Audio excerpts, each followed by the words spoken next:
Okay, so let's call our PFC meeting for Monday, October 13th to order.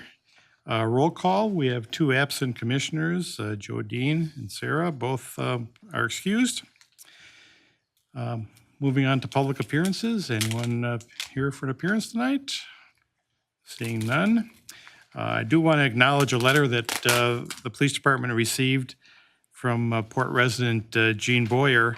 It was also submitted to the Ozaki Press regarding the police department's request for additional police officer positions. It's always great to hear from citizens, and Gene did have many good points, and we hope those are noted in the future.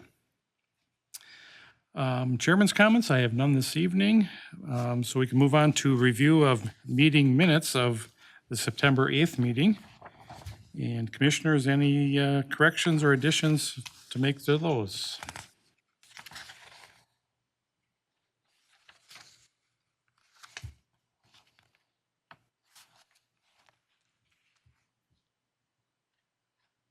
No, hearing none. Okay, well, is there a motion to approve the minutes from September 8th? So moved. Second. All right, any further discussion? Hearing none, all in favor? Aye. Opposed? Okay, good. So then let's move on to recognition of service anniversaries. And this month in the police department, nobody had an anniversary, but quite a few in the fire department. Diver Roland Chalupka, 44 years of service.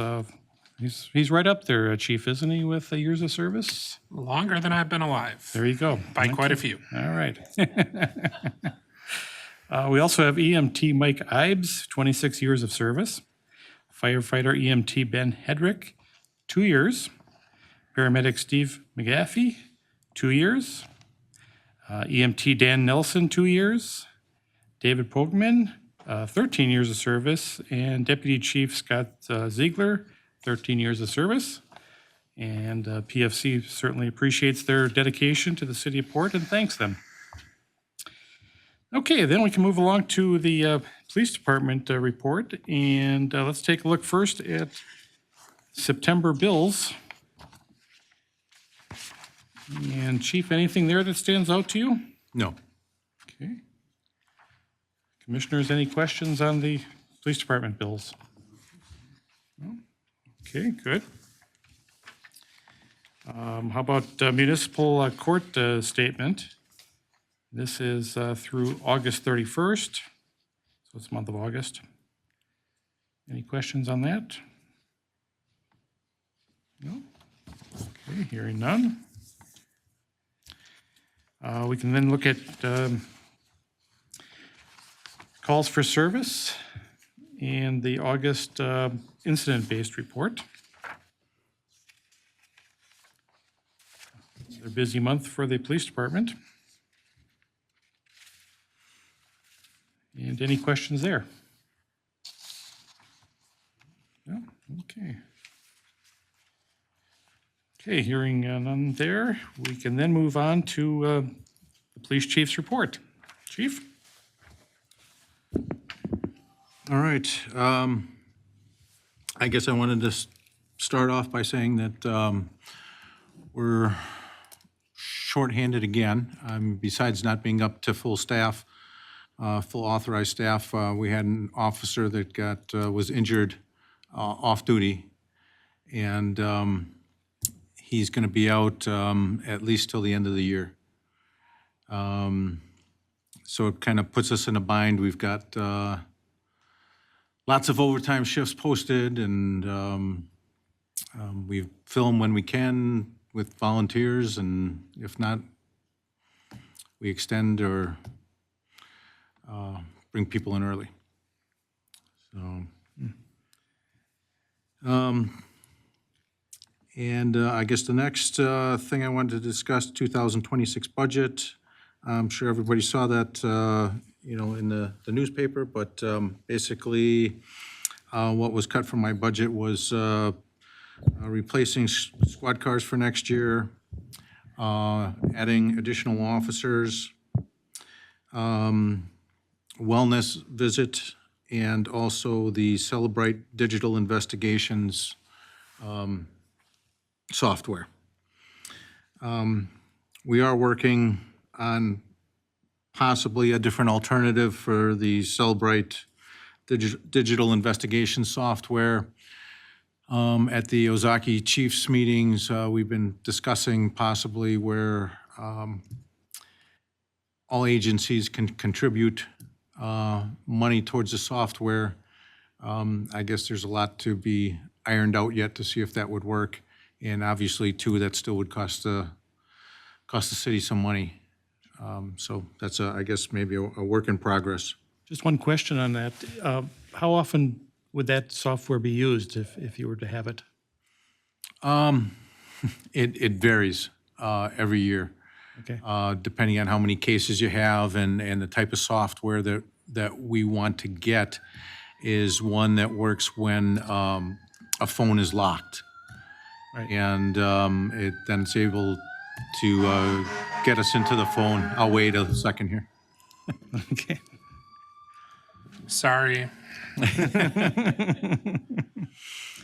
And it's your so, turn. I mean, we can go a while without using it, or you can have a case. I mean, we just had a case recently where I want to say it was, it would have been like 3 or 4 phones. So, Okay. All right. Good to know. Thank you. next I have on the list is the Wiley Egg reaccreditation of the department. This happened in September, and things went very well. I especially want to call out Tammy Shepard for the job that she did with the reaccreditation and making sure that all our files are in order.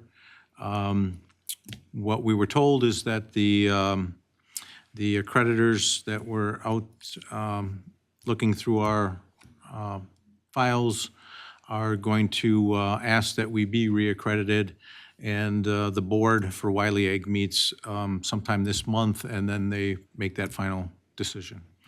Then we would be reaccredited for another 3 years. I think we all can thank Tammy for her efforts. I know there's a lot of hours involved with that reaccreditation process. Oh, definitely, yeah. Right. Yeah. And then the data center protests, I'm sure a lot of people saw in the news, the crowds that were here last Tuesday. And I guess what I just wanted to report with that is we are working on a safety plan, and we should be set for the next meetings. Okay, good. And that is pretty much all I have. Right, great. Commissioners, any questions for the chief? Oh, I appreciate the fact that you're working on a safety plan. I think that meeting demonstrated the need for maybe a little more robust, whether crowd control or some measures to ensure safety at a meeting of that type. So thank you. I would agree. Okay, so I guess that's the chief's report. We can then move over to the fire department. And first on the agenda there is EMS invoices for the month of September. Good evening, everybody. Not a ton fun or exciting to report here. We are kind of in preventative maintenance season, so you'll see some invoices for Stryker, who are out to do preventative maintenance on our power loads and our stretchers. So that hadn't been done in quite a while, so we are now up to snuff from that standpoint. And then just some vehicle things for DOT inspections. We did undergo our ambulance inspection, our biennial ambulance inspections, which we did pass. Had a couple of small little things that we didn't know existed. Apparently, there's these little lights behind the reflectors in your headlight assemblies. All 4 of them were out on all of the ambulances, so we didn't even know they existed in there. But all of those have been corrected and fixed, and everything's good to go. Maybe the last thing in there to note, you'll see a tuition payment for Nick Kelly, who is a full-time firefighter EMT. That is his final tuition payment for semester of paramedic school. He should be done here in a couple of months and be moving into firefighter paramedic status. Sounds good. Thank you. Okay, then moving along to fire invoices and anything there that jumps out at you, Chief. Continuing to be kind of nickel and dimed on vehicle maintenance. We'll be seeing some more invoices for that coming next month. Unfortunately, as our apparatus get to a certain age, we start having more and more problems with them. So, but other than that, just the normal monthly things. Commissioners, any questions for the chief? No? Okay. Okay, then let's take a look at EMS calls for the month of September. Another busy month. Another busy month, 146 calls for service, 10 of which being paramedic intercepts, although we did not transport many of them this month. We also did see a little bit of a bump in our facility-based lift assists, mostly occurring at one facility in the city, and invoices were sent as part of that. Okay. Response times continue to look good. Average response times in the city are about 5 minutes, 39 seconds, which is pretty impressive. It's very good. When every minute counts, that's very good. Commissioners, any questions on the EMS calls? No? Okay. Then let's move along to fire calls for the month. We slowed down a little bit, but again, we're at 26 calls, which is significantly down from 45 the month prior, but I think we went 3 months in a row setting records. So good to catch our breath a little bit. Nothing as far as calls to report that were overly interesting, unless anybody has any questions about anything.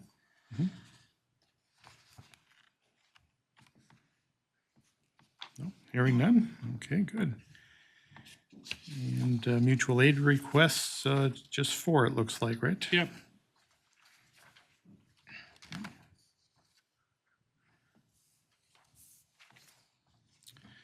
Okay, and then, Chief, go ahead with your report. Yeah, we'll try to keep this reasonably quick this evening. First, like to report that we are bringing on a new rescue diver. I'm not going to try to pronounce his last name. But is coming to us. He's actually a police officer with the Grafton Fire Department and has a very extensive dive history. He has pretty much all certifications that you can have, including face mask, dry suit, enriched air, rescue diver, and some recovery tech type stuff. So he will be a great asset to our team. He currently lives on our side of Grafton, so he's technically coming to us from Grafton for calls, but usually our dive calls are not emergent, so that shouldn't be an issue. So we're lucky to have him because we will not have to invest almost anything into his onboarding. Great. So. And you don't want to take a chance on the last name there, Chief? I Bretschbuehler, does that sound right? think we could all take bets and see who's closest. We're probably all wrong. Yes. So. Next on the list, we ran a promotional process for some vacant paid on-call engineer positions. Our engineers are the drivers and operators of our heavy apparatus, both engines and the truck. That process included an oral interview, a written assessment, and a practical assessment.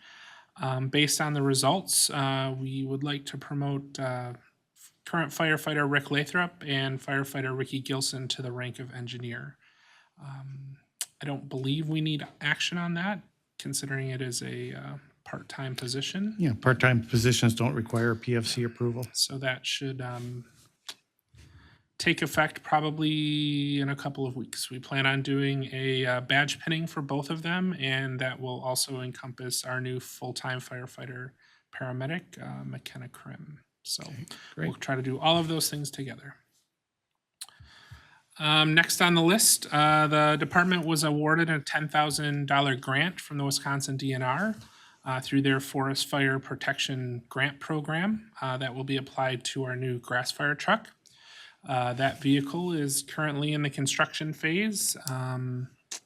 It is sitting in Pennsylvania where they're putting the service body on the chassis. It'll come back to us where we will do some work to it ourselves, installing the lights, putting on a new brush bumper, some new tires and a lift, and then it will go to Marquezan, Rennert's Fire Equipment, where they will install the pump and the firefighting equipment on there. We hope to have it done by the end of the year, but that's a pretty aggressive timeline for all of those things to get done. We're really excited for this vehicle. I think we've designed a really good truck that'll kind of be a multi-purpose vehicle for us. It'll be able to do all the things that our current grass fire vehicle can do, including pull our UTV. But we've added some capabilities to the pump to allow us to deploy a larger hand line. So we've got some areas, especially along the lake on the country club beach roads and all of those roads up there where we can't get heavy fire apparatus down there.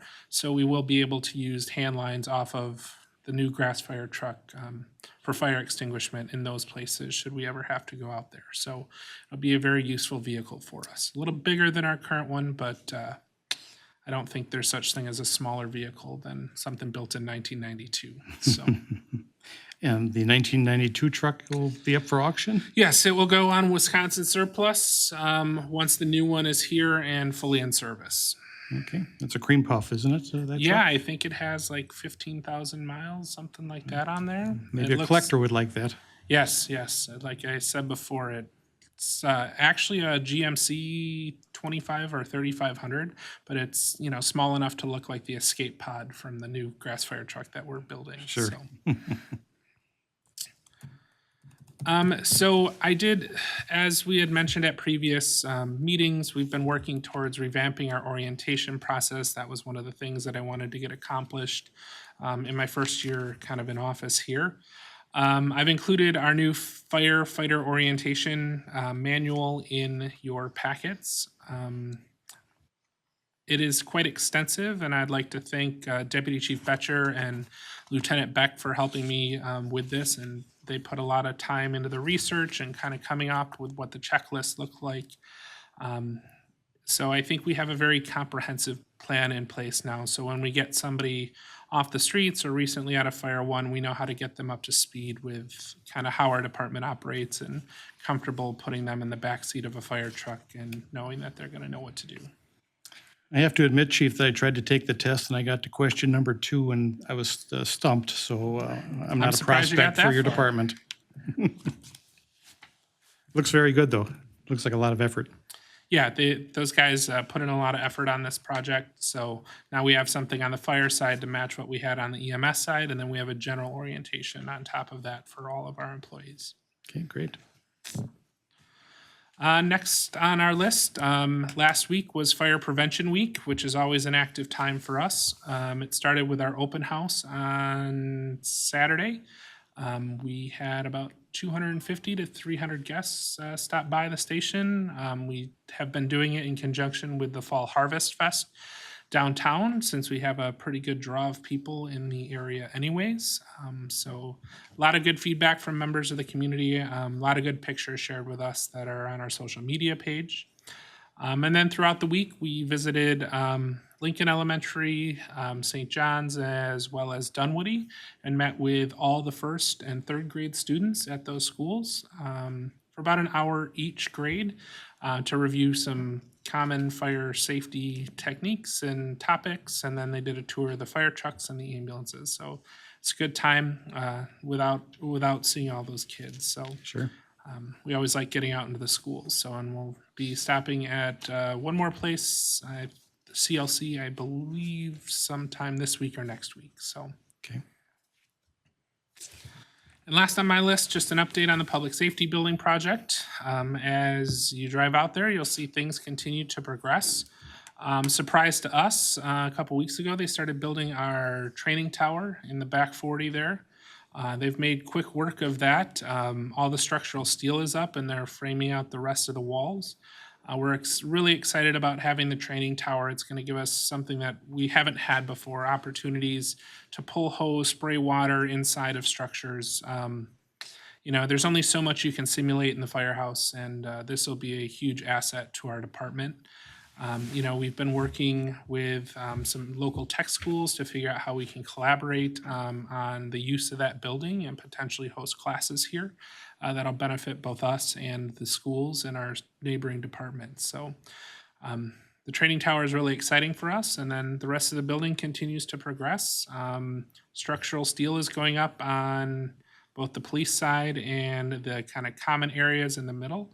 They're blocking the firehouse, so that's starting to get there as well. So we're excited to watch the progress. And I think you guys were out there last week to Yeah, get a quick tour. PFC had so- the opportunity to tour it, and it is a really impressive building and good progress. I understand they're ahead of schedule and under budget, so I can't ask for anything Yeah. more.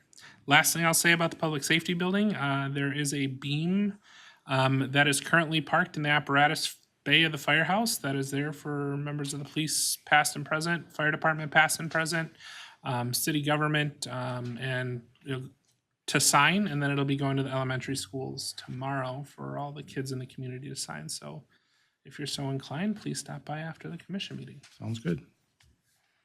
Okay, good. Commissioners, any questions of the chief? No? Okay. Well, let's see, the next meeting, I guess, is November 8th. Is that what I see? And other than that, if there's nothing else, I accept a motion to adjourn. Go Brewers. I'll move to adjourn. Okay, second? Second. All in favor? Aye, we're adjourned.